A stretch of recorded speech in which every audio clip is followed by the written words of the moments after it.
भाई आता आपल्याला ऐकायला मिळतं आहे की छोट्या छोट्या गोष्टीवरून खूप सारे असं डिवोर्स होत आहेत छोट्या छोट्या गोष्टीवर. म्हणजे मी सकाळी असं ते स्क्रोल करत होतो, रील्स स्क्रोल करत होतो आणि त्याच्यासोबत एक आली रील की 20 रुपयाच्या बॉटलवरून डिवोर्स झाला आहे. अरे बापरे, आपण कुठे चाललो आहे, काय चाललं आहे हे कळत नाही. खूप बेकार गोष्ट आहे. म्हणजे कसं झालं आहे की आता आपण चाललो आहे, म्हणजे सुशिक्षित होत चाललो आहे, ती प्रगती झाली इथपर्यंत ठीक आहे. पण एवढी पण प्रगती झाली की ती आपल्या आयुष्याची वाट लावेल किंवा काय, या सगळ्या गोष्टी डेंजर असं ऐकायला भेटतं आहे. हे होता कामा नये. मुळात काय होतं आहे, आत्ताची जी तरुण पिढी आहे ना, ती ह्या सगळ्या गोष्टी, म्हणजे मला ही गोष्ट मिळाली नाही म्हणून, मला ती गोष्ट मिळाली नाही म्हणून, किंवा या सगळ्या गोष्टीवरून कुठे भांडण टोकाला घेऊन जातात किंवा काय, त्याचं काय नेमच नाही.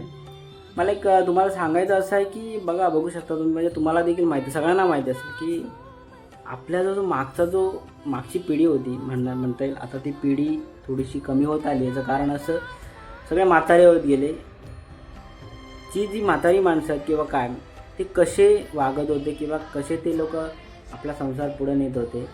एखादी बाई जुन्या काळची, ती म्हणजे पहिली देखील लोक दारू वगैरे प्यायची, पण तो नवरा कुठेतरी पडलेला असेल दारू पिऊन किंवा काय, तर त्याला ती घरी घेऊन जायची, त्याला शोधून घरी घेऊन जाऊन त्याला काय जेवण, भले ती शिव्या खायची, तिला तिला मार देखील झेलावा लागायचा. म्हणजे नवरा त्या दारूच्या नशेत मारत देखील असेल, तो भाग वेगळा त्यावेळेला व्हायचं. पण ती ते सगळं सहन करून देखील आपला संसार टिकवण्याचा प्रयत्न करत होती.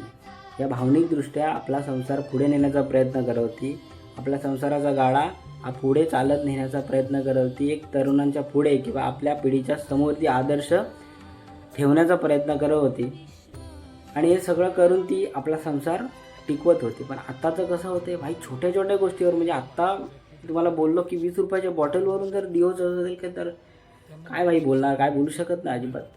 मित्रांनो, कसं आहे, घरामध्ये आहे ना, आपल्या लग्न वगैरे झाल्याच्या नंतर या सगळ्या गोष्टींना भांडायला लागत असतं. म्हणजे कसं आहे, छोट्या छोट्या कारणावरून या गोष्टी होत असतात, पण त्या तिथल्या तिथंच ठेवल्या पाहिजेत. काही गोष्टी ह्या समजून घ्यायच्या असतात, काही गोष्टी सहन करायच्या असतात, काही गोष्टी सोडून द्यायच्या असतात.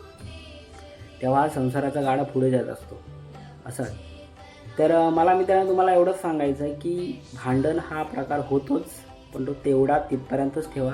टोकाला जाईल इथपर्यंत काही करू नका. दोघांनी समजून घेऊन या सगळ्या गोष्टी करा. बाकी आयुष्य सुंदर आहे.